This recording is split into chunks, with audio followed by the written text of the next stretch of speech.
Good morning, everyone, and welcome. Welcome to anyone just joining us for the first time, but also welcome back to those of you that have already joined me on a session this morning. This is your live webinar that has been organised as part of the Humber Apprenticeship Showcase, which is, of course, powered by SpringPods. Now, I'm Robin Richford. I'm going to be taking you through the session this morning. And just a quick little bit of housekeeping just before we kick off. This talk is going to last around 45 minutes. So that gives you a good idea in terms of your timings and things like that. Just like our last session, we do have a Q&A function. Please use it. It is absolutely there for you, and we want you to get the most out of these sessions as you possibly can. So there's no such thing as a silly question. Get it all in there. However, in saying that, due to the large number of questions that we usually get on these calls, if you do see a question in there that perhaps you were going to ask, instead of writing it again, all you have to do is vote for it. So if you vote for the question, give a little thumbs up, and it just means that question is going to be at the top of my list. It means if I'm a little bit short on time, I know which questions you really want the answers to. Now, we totally understand that life happens. You might have to pop off halfway through the webinar. It's really not a problem. And lucky for you, we're not easily offended either. And you don't have to miss a thing. It's all recorded and it's going to be available to you within the next 24 hours. And it's actually really handy to also come back, watch it on demand again, take any notes that you might need to take. So, who is joining us today? Well, in today's webinar, we're going to be talking about Arco. And to do just that, I am joined by Alice Marin, who is the Learning Development Partner, Neil Cavill, who is the Head of Business Improvement, and Elliot Sargison, who is the Apprentice Business Analyst. Hello, good morning. Thank you so much for joining me. Morning. Good morning. Hi. Good to be here. I know you've got a cracking panel coming for you guys because we've had a little chat before and these guys are ready to go, which is fantastic. So I'm going to hand over to Alice, who's going to take you through the presentation. Then we'll come to our Q&A at the end. So make sure you get all the questions in. Thanks, Robin.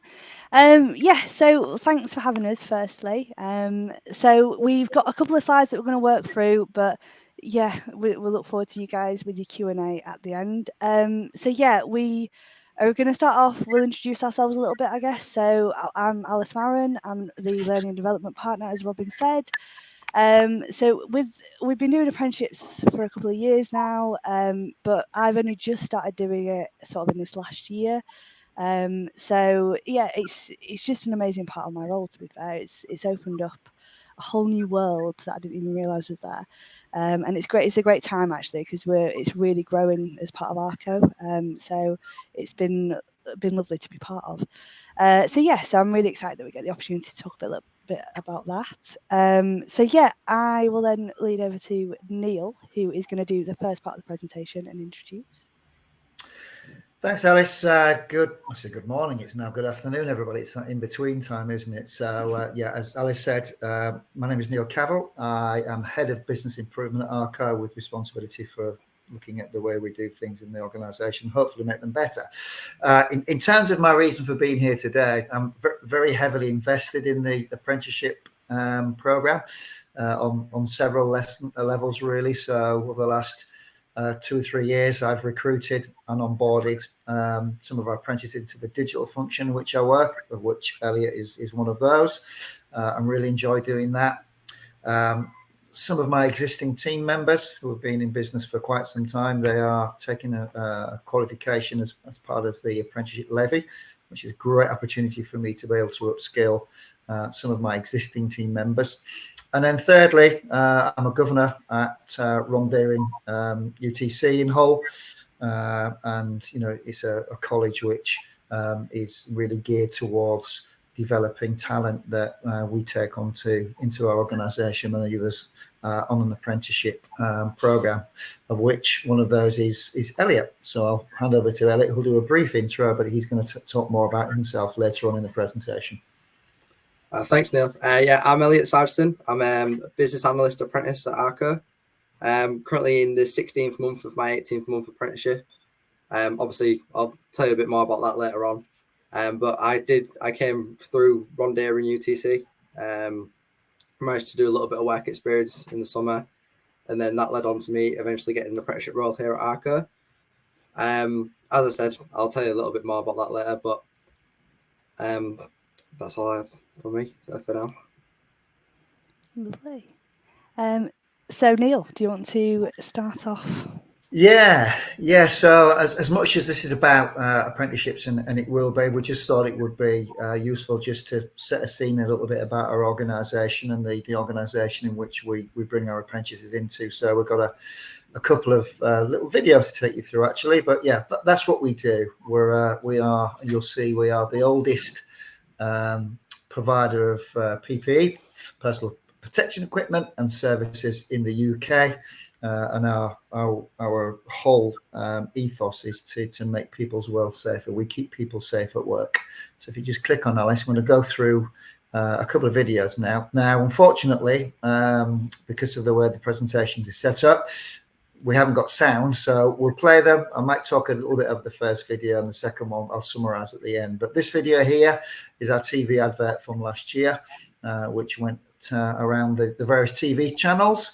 And if Alice presses play, it's a good 30 seconds of what we do. I might jump in at some point and just explain what's happening, but it's pretty self-explanatory, to be honest. Let's just keep our fingers crossed. We've tested it and it worked. Here we go.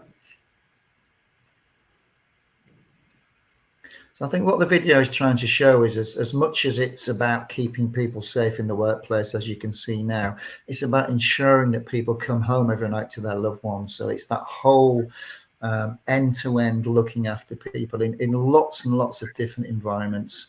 You know, healthcare is a huge one, you know, food industry, heavy industry, man in a van. We work right across that sector through our retail stores there. This is interesting. That's a man cleaning an aeroplane. We do work at height and all sorts of things. You wouldn't get me up there for love of the money, far too high. And you know, obviously the whole PPE agenda was very much brought to life during the pandemic, and when I think the world realised just the importance of keeping everybody safe. And as you can see there, your world's made safer. So again, just to summarise, it's not just about harder hats and boots. It's about the whole keeping families, keeping people safe, you know, from the second they get up in the morning to the second they go to bed at night. Okay, so that's that one. If Alice clicks on, this is one around Arco itself. I'll let this one play because I'll summarise at the end. But welcome to Black Friday. That's our brand new home that we moved into in July of last year. I'll let this play through, and I'll summarise at the end of the video.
Great. So I was okay when you sort of sit there in silence, your fingers crossed, hoping the video is going to play through, but we got to the end of it. I'll just pull out some things then. You can see it on the slide. I'll add a couple more to them. So Arco's a family organisation. We're not PLC. We are owned by the Martin family. and we now got the 5th generation of the family working in the organisation. So, and the organisation has a real family feel. It's really it's a really sort of a nice place to work. You can see how old we are. That's how we started life. Rubber in World War One, and famously tennis balls for Wimbledon. You know, we've done some great things providing uniforms to the Olympics and to Hull City of Culture in 2017. We are based in Hull. We have our head office in Hull. We have our national distribution centre in Hull. In fact, we have 2 of those where we store our products and we distribute them from. And also we have a quality assurance lab in Hull as well, which is really important to us because we actually test products. We just don't take what it says on the products as face value in terms of safety. We test them. I sort of say we set fire to things and cut them in half, and that was massively important during the pandemic. We helped the government test products because obviously there was quite a lot of product flooded the market, and some of that was not fit for purpose, and we helped the government with that agenda. We are a very ethical organisation. We inspect factories that we procure products from in the Far East to make sure they're up to the standards that we require. We give an awful lot back to the local community. Every member of staff gets 2 CSR days a year to go out and do something in the community, and we donate generously as well. And then as a business, you can see we have a numerous number of job roles, 400 different job roles across the business and across the country and into China as well. So as much as we've got our roots down in Hull, we do operate across the country and the world.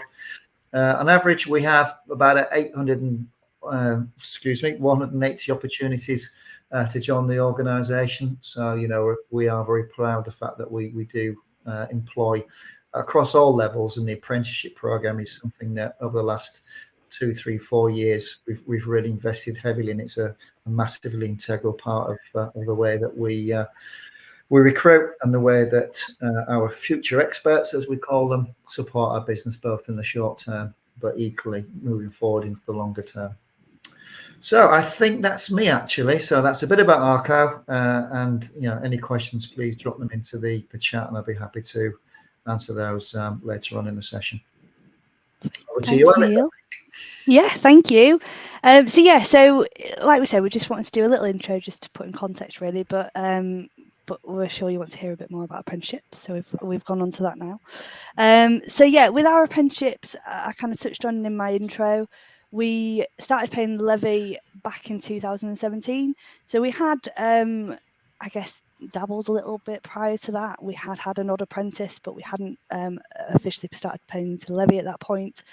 But yeah, back in 2017 we did. And then it's just kind of continued to grow from there. So it's evolved. Sorry to interrupt you. Are you able to just explain to us a little bit what levy is for anyone that's not sure? Is that okay? Yeah, that's fine. So we pay a percentage of our wage, so what we pay in our wage bill, to sort of a levy fund, and then what happens is the government then top that up. So it's a worthwhile thing for businesses to do, because then that money the government then give us, and then we have to then invest that into apprenticeships. So it's not money we can then, for instance, we can't pay our wages of apprentices or anything like that. It is about their learning being funded with that money, and it's an amazing thing. So it's something that we get people like Elliot who come in from outside the organisation to come in as an apprentice role, or we have existing colleagues like Neil could, for example, or any colleague in our company who is keen to sort of do something to develop themselves. We can also invest it in them as well. So yeah, it's money that's purely there to help develop people, and with that. So it's just a really, really great thing to do, to be part of and be able to have. Alice, just on that point, if I may, I've invested in 2 of my team who have taken apprenticeship qualifications in business improvement techniques, which really helps us in terms of the funding and the budget we have. And they are equivalent of what we call Lean Sigma and Confusion, Lean Sigma or continuous improvement professional qualification. So they're a real route to that qualification as well, and they've gone down really well. Yeah, it is. It's great. It's beneficial for the individual. So the individual then has that qualification, which, as Neil says, is recognised everywhere and anywhere. And but it's also great for the business as well. That's kind of something that I've really learned since taking this on. The benefit this brings back to us, that all this new learning and new experience that then plays out in the business in that role. It's incredible, really. It's very much a win-win, which is lovely. Definitely. So the 3-year strategy for us has just really evolved. So when we first started paying to the levy, as we said, that levy has to be spent on investing in people and paying for apprenticeships. So our aim is to make sure that we are spending 100% of that. So really fully maximising what we can get from it. So this looks like at the minute it's 50%. At the minute we've got 50 apprenticeships in flight across the business, which is grown hugely. I think we started off with an aim for 20 for 2020 was one of our aims at one point. Obviously it was great because it was catchy. It's less catchy now, but it's to get to 50 now, it's just huge, really, actually, when you think about it. And the range in what's offered is unreal. So it can be really quite specialist, depending on, as long as it's sort of relevant to the person's role. So it's really important that whatever someone's studying towards, they have to be able to do it as part of their job, so they're able to actually have the experience and be able to then report back on how they're doing the learning and applying it, and then it then feeds into their apprenticeship for them to be able to do it. And we have all different levels as well, so level 2 right through to level 7. With levels, they do it sort of aligned to things like A levels, even like GCSE, right up to master's degree. It's just kind of that. It's not exact, but it is sort of a way to recognise what level it is that works for you. So we have a whole range across the business. We've got 13 who've joined as apprentices. So as we mentioned about Elliot, but we've got this across loads of different parts of the business. So we've got someone like our finance team, we've got someone in our customer services team, loads of different sort of divisions across the company. So that's something that we're keen to get more of, because it's just a really good opportunity. And I think for anyone sort of considering it, we've had some really lovely feedback to say how great people have found it. We also have recently pledged to fund apprenticeships outside of our organisation. So again, going back to that, using 100% of our levy. If we're not using it, we really want to make sure that we can, it's there to be used. So we have just pledged to support other companies as well, so they can then sort of take advantage of the apprenticeship if they've not been able to, if they don't have a levy themselves. It may be that they're a smaller company and it's not something that they've become part of. So we're doing that, and we're looking at working with one of our community partners, so Martin House Hospice, but we still want to kind of align it to Arco. So we are a health and safety company, and it is kind of going back to what we looked at before, that keeping people safe. So we're keen for it still to have that kind of health and safety sort of theme. However, it's making sure that other companies benefit from that as well. That's something we're kind of on the process of at the minute. And we're also looking at graduate roles as well. So it's something that we've been keen to do for a while now, but we're actually on with it, which is just a really exciting opportunity. I know I was looking to be a graduate when I first left university, and it's great that we're able to offer that opportunity now, so that we've just had a couple of those jobs go live, which will be getting filled in these next few weeks or months. So it's all on the up, really. It's very much growing. From here, it's meeting some of our future experts. So we're sharing this on social media across this week as well, just to kind of show the different people we've got across the business who are involved in apprenticeships. So here we've got Katie Dale. She joined us as an external apprentice, so someone who's come in the business as an apprentice, and she's studying safety, health and environment apprentice, so part of our SHE team, safety, health and environment team. She's doing a level 3, which is equivalent to sort of A level, that sort of level. I know she's very recently just passed her NEBOSH safety certificate as part of this. And kind of, I've asked the apprentices to talk a little bit about the apprenticeships as well. So she's just put about, as an apprentice, it was the perfect option for her to get that real life experience and get mentored by an experienced colleague. So as you can imagine, we're a health and safety company, so we obviously have a pretty good SHE team, because you kind of have to do in-house what we do as part of our business. So yeah, we've got an incredible SHE team, quite small. It's only about I think there's 4 of them, but it's great that they're able to go down the apprentice route, and we've got Katie just flying in that at the minute, so that's brilliant. We also have James Swinburne. He's in Elliot's area as well, actually, and sort of where Neil sits as well. I knew I was going to call you Cav at some point. Everybody does. So he's one of our software developers. He's come in quite recently on a level 4, so more sort of degree level, looking at the cybersecurity side of things. So we've got someone in-house who deals with that, and he's now supporting.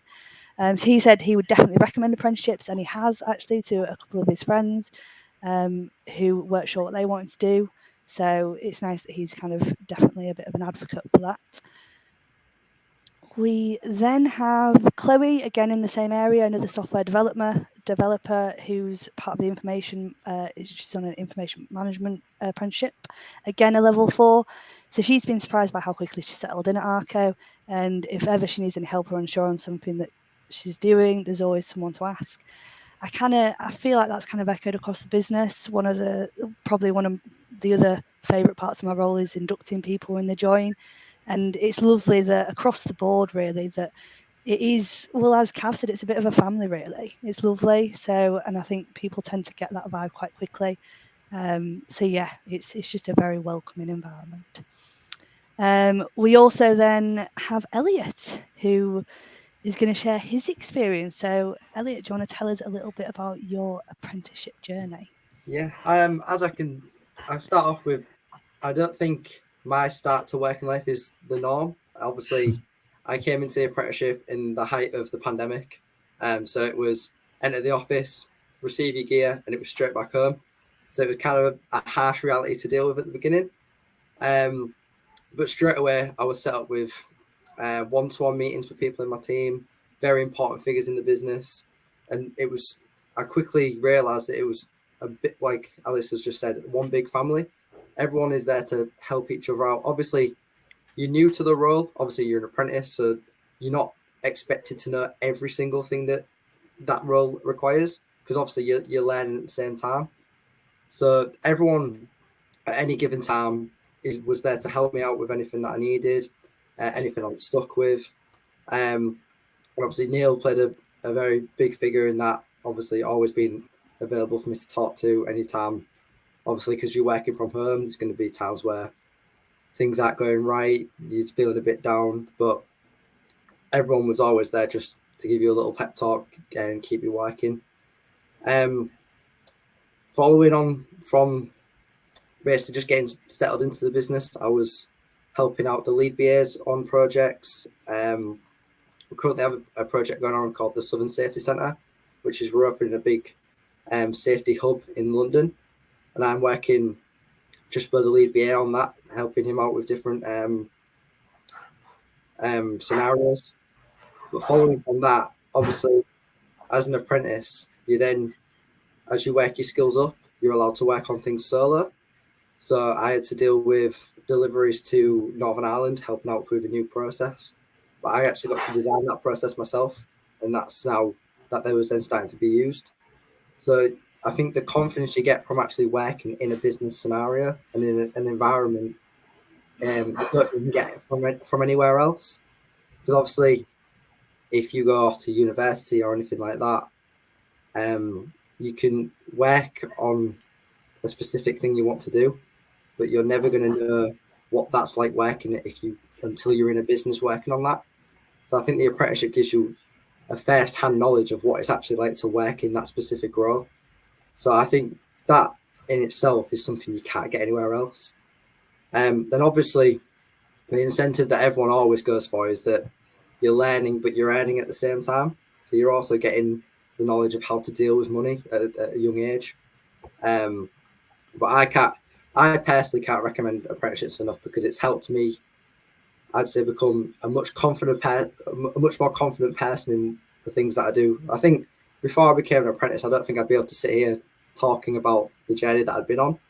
And it's helped me deal with different stressful scenarios, things that I've not understood, reaching out to people if I really need the help with something. So I think it's just given me the utmost amount of confidence, and I think I've seen a real change in myself, and my own family has seen the change as well. So I think I can't say anything bad about apprenticeships. Oh, thank you, Elliot. That's perfect. And it's amazing. It's lovely that you've had that experience, and I think, and it's nice. It seems kind of across the board, really. It is a fantastic route. I kind of wish I'd known about it, to be honest. So I've just ended up with loads of debt rather than earning. So what do we look for in our future experts? We definitely at the minute have got a few live, so there are a few opportunities to become an apprentice at Arco at the minute. So we're recruiting there's only one in Hull, but we've got a couple sort of outside, one in Stafford and elsewhere. So it's kind of some of the skills we look for, and I imagine this is kind of the case for anyone who's looking to hire an apprentice. So things like being an active listener, it's just a really key skill. As Elliot said, you're very much learning as an apprentice. It's the idea of coming in on an apprenticeship is the fact that you haven't had that experience previously. So listening is just so key when you're in this kind of new role and new environment. Good time management, it's that first impression. It's so important for everyone. It doesn't take too much, just to try and make sure that you get to things as you're meant to promptly. It is that impression piece. A good communicator. Communication is key, making sure we understand, what we're working towards and understanding each other. A team player, so we've mentioned it quite a bit, this kind of family vibe, but a big part of it is, we've got goals to work towards and things to achieve, and there is no I in team, as they say. I love a good a good saying. And then being motivated, it can be quite hard to be self-motivated, getting yourself out of bed to get to work, so motivated to do that and really work towards sort of the ambitious goals that we're going for. Responsible, taking responsibility.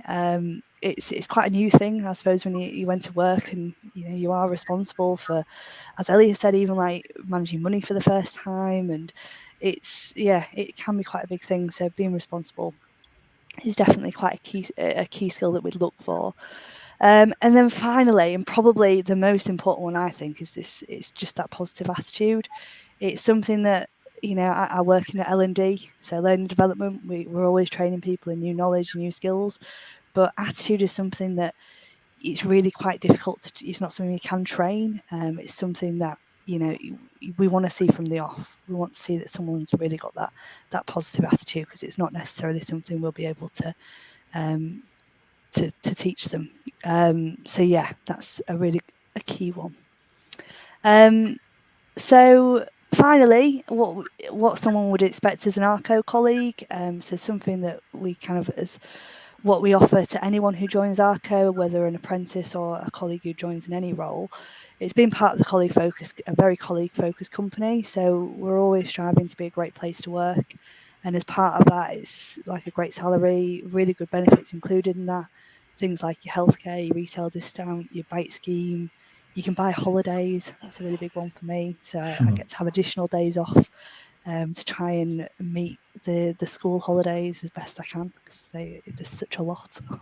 And opportunities to volunteer. So Neil touched on it. We get 2 CSR days where we can go and volunteer out in the community, and it's just, there's so much flexibility with that. If there's any sort of charities or anything that you're involved in, Arco are really keen to support that too, and we do things like match pound for pound, and have the opportunity, as we say, to take time to do things like that as well. And then it's that professional development side as well. So as part of the learning and development team, we have a load of learning opportunities. We have a whole platform of digital content that people can consume. That's, there'll be things that align to maybe work, so things like coaching and time management, that type of stuff. But there's lots of stuff for you personally as well. We do quite a lot around sort of mental health and helping people with that. And then face-to-face courses too. So we have a number of face-to-face courses that we run. Some facilitate by myself, but others sort of through experts within the business. So we do a lot of like product sessions and that side of things. And then obviously we have apprenticeships, which is kind of the big one, where it's just giving people the opportunity to get that qualification as part of their role for themselves, and also to support in that role as well. So yeah, that is everything that Arco, well, that's kind of, I guess, a bit of a taster of what Arco has to offer. And then this is just a bit of a final. This is the Black Friday, our new office. A few snippets of just the incredible environment. I mean, you will so if you have any Arco friends or anyone who works at the new site, generally someone will have the deep shot on their or somewhere on their social media, because it's just incredible. Like you just sat doing a bit of work, or there's like this outdoor area here where you can sit out and you can just get an amazing shot of the deep just right there, and obviously the Humber as well. It's just, yeah, it is pretty incredible. So yeah, we're very lucky, I will say, and that's everything from us. And the best thing about the new, the best thing about the new building, it's 10 minutes. It's 10 minutes walk from my house. Thank you. I mean, yeah, and yeah. That is definitely a selling point, isn't it, Neil? Oh yes, absolutely. So I'll stop sharing, shall I guess? Yeah, go for it. Thank you so much, guys. Honestly, you've gave us like so much knowledge in a very short space of time. I feel like we've got a real feel for Arco, and it was funny actually when you were kind of talking about it, and then afterwards, Neil, it was yourself that said, "Oh, it's like a bit of a family business." I was like, "That's interesting," so I got that straight away. That's good to hear. So, yeah, definitely, it's great, and I've got some questions that I know that our audience will be like, please help, all the things that they kind of want to know about apprenticeships and things like that. So actually, I think a good place to kind of chat actually is, how did you adapt? Because obviously it's all about PPE and protective equipment. How did that adaptation look when the pandemic hit? I can take that if you like. Yeah, interesting. So actually, the timing for us was very interesting, because we just built our second national distribution centre. I'll call it NDC, so NDC 2. Yeah. So it's a huge thing. And in sort of January, February of 2020, when it was first opened, we thought, we've got this huge space. What shall we put in it? And then by sort of March, April, it was busting to the walls. So the way that we went about the whole thing was sort of three real ways, and again, it just sort of speaks volumes about the organisation. So the first thing that we did as a business was make sure that our own staff were safe, and that involved getting everybody to work at home as quickly as possible we could. And also we had, as we've seen, we got an office out in Xiamen in China. So making sure that's obviously where the pandemic started. So first thing was to make sure those guys were safe. We got everybody working at home, as many as we could. Obviously, we kept a team in that distribution center for getting products out to the right places. And that was that was a real challenge. It was about buying laptops for people. We have a 140 seat contact center. And we pushed those guys at home as well. So everybody went home. We got the right equipment, both in terms of technology, put the right support in place around sort of team leader conversations, mental health, all that sort of stuff. The business were great. Every so often you get a random package arriving at home that had masks and sanitizer in it as well, which is fantastic. But if I'd have gone to our board of directors in January of 2020 and said, I've had a really good idea, let's send everybody home to work and we'll close our offices down, then I think I would have probably been sectioned or sacked or both. But it worked really well. And we soon fell into that way of working. So I think it worked really well. So that's the first thing, make sure that our staff were safe. The second thing that we did was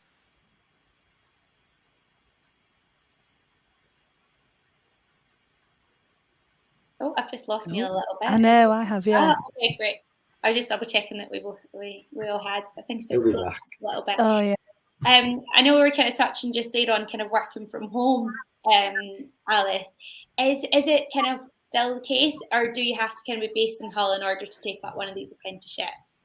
No, so it depends on the role. So as Neil kind of touched on there, we've got one for the NDC at the minute, and the NDC is very much operational and has been throughout. So we've a role like that we would. Whereas like Elliot said, when he started, it's remote, so it kind of gives the opportunity to be outside. So I guess on from what Neil said, I think the thing that was amazing, I was heavily pregnant when the pandemic hit, I know, which was not ideal. Second one though, so it was good. I'd done it. It was fine. You've done it. You've been there. Yeah, exactly. But the thing that I absolutely loved was I got sent home, and it was priority for me not to come in for quite early doors. And then quite quickly it was the work. I didn't have a particularly great workstation, so I got offered like chair and everything. And then it ended up that my boss was like, do you know what? You're heavily pregnant. I'm going to give you the option. You can work right through. I mean, I only had about a month or so left. Or what they did with a few other colleagues as well, but in my situation too, a few of us got put on furlough, and then Arco also topped up. So we had the like 100% of pay still, and but because of my position, said that. And then something that's really become, because I think I mentioned I do induction. A lot of colleagues have said, I can't believe that I've started. They've given me a desk. They've given us screens. Like it's just amazing, really. I think we are so well looked after. It's just, you become a bit complacent, I guess, in a way, because you're just kind of used to it. But then seeing these new people come in, they're like, no, like I've worked at somewhere for the last 20 odd years, and we literally just got told to go and work from home, and I've now got back issues, and because I've been sat at my dining table for however long. But yeah, we have absolutely been spoiled. And like Neil said, getting even things like hand sanitizer and face masks and just all that sent through. It's just, it's been lovely. And the technology works seamlessly, as you can see. It was. The irony, Neil. No, I was just asking Alice there. If those watching, do they have to be kind of based in Hull, because obviously things are a bit more virtual now, in order to take up the apprenticeships. But Alice was just saying a lot of it is still virtual, and it would depend on the role and things like that. Yeah, definitely. We have recruited people away from the city for Hull-based roles recently, and it's that sort of hybrid working that. Well, to be fair, that's the new norm for everybody, isn't it? Our new head office was never going to be big enough for everybody. It was a challenge before we started to build it, because people wanted to be in full time and a permanent desk, and now that challenge has gone away.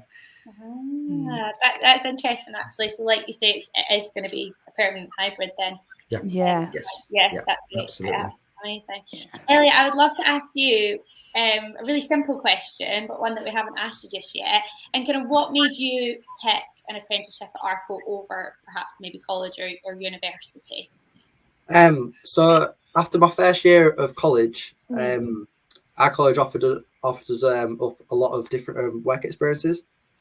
So I think I came to Arco for 2 weeks and I also went to Spencer for a week. I joined the college heads on, wanted to be a design engineer. So a work experience role came up for me to do work experience as a design engineer at Spencer, and then come 2 weeks to Arco and look around the entire business for those 2 weeks.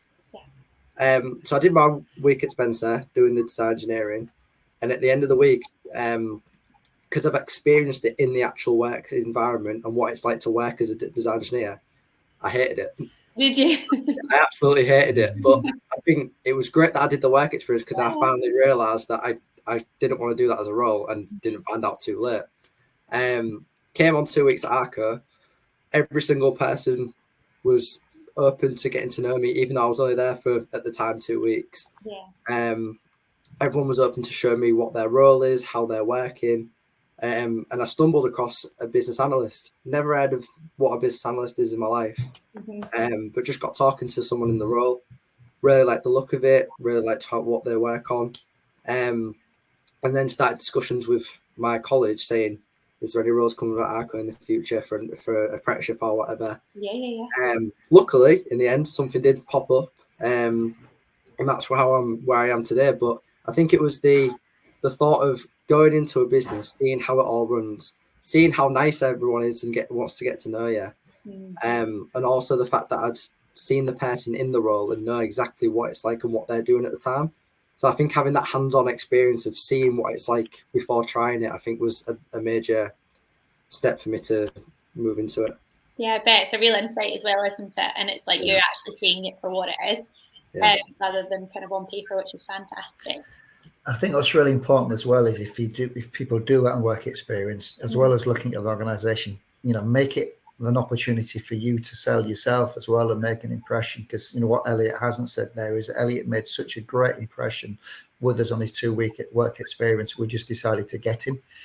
Yeah. So we didn't have necessarily the right vacancy at the right time for him, but we thought he's good, let's get him, and we built it around there. So anybody going out on work experience, there's your opportunity. It's almost like a 2-week interview. So create a really great impression when you go into an organisation.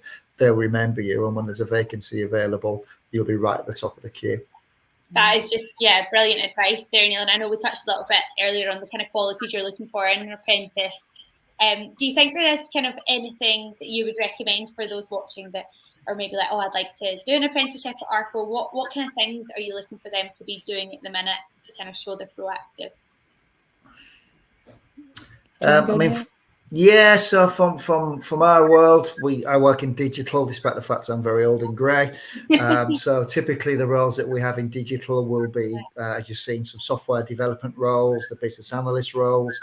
Chloe, you saw, she's actually in our program management office, managing programs. We've got some cyber security guys. So anything sort of digital, IT related, we absolutely take apprentices into that world. Alice, what about the wider business? You probably got more of a handle on that than myself. Yeah, so we've certainly like retail. We've got retail stores across the whole country, and we're really keen to try and go get apprentices as that starting role in retail stores as much as possible, and then it means they're getting that qualification whilst in role, and then it will then lead them on to like bigger roles within the retail stores. We've also got like loads of sales roles across the country, but then we've got like customer services as well is a big one.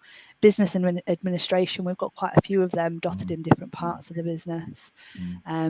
It is quite varied really, and in terms of like how to the opportunities, it's, I guess, you are able to send in credentials and we can kind of have you on our record. If there's no harm in sort of putting yourself forward, because we do, as Elliot said, we've done things like work experience and whatnot in the past, and we can try and find opportunities where possible. It's I guess part of that is the demand to see what to drive that really. Yeah, of course. Brilliant, Alice. A very practical question for you, Alice. Is there a age limit on external apprentices? I know you mentioned, in-house you kind of develop those that have been in the roles for a while, but is there an age limit if you're kind of coming from the outside? No. So actually, funnily enough, one of the which we've shared internally, but I don't know whether it will be shared externally, is we have a real varied age. The only challenge we've had recently is about people having to be 18 for certain roles. However, that's been a bit of a myth, it turns out. So we've managed to, there's a couple of 17-year-olds who've just joined us in a couple of roles in one of our areas where we thought could potentially need to be 18, but it turns out as long as they're not in certain areas, it's fine. But we took on someone in our customer service area as an apprentice who's 42.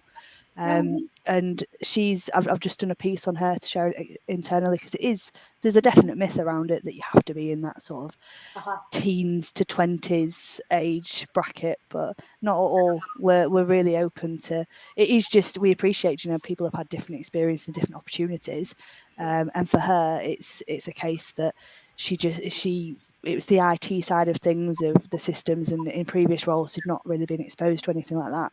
So the opportunity to come in as an apprentice and sort of build up doing that side, and then at the end of it is an opportunity to then continue just in a role within that customer service environment. And that's a nice thing. Like it's a foot in, and then it's not a case of your apprenticeship finishes and then we'll see you later. It's then there's another opportunity at the end in the business as a colleague in Arco. So yeah, no, it's really good. Thank you so much. That's massively important. We don't bring people in for a couple of years and then we move them on. It's about investing for the future, and then that's very much about absolutely massively important. Yeah. Love that. Sadly, we are running out of time, but I would love to ask you all just one last question that we like to ask our guests. And it's just, if you would give your younger self that one piece of advice, what do you think it would be?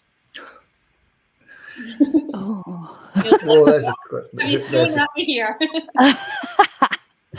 I mean, I've already mentioned it. I really regret not doing like more of an apprenticeship route because I'm just, the debt's never going to end, is it? And I mean, to be fair, I loved my experience, my educational experience, and but yeah, I don't know whether I would have preferred to go down the apprenticeship route, really. Just I think for me, don't be afraid to try something. If it doesn't work out, try something else. I started a lot of life printing checkbooks on NatWest Bank.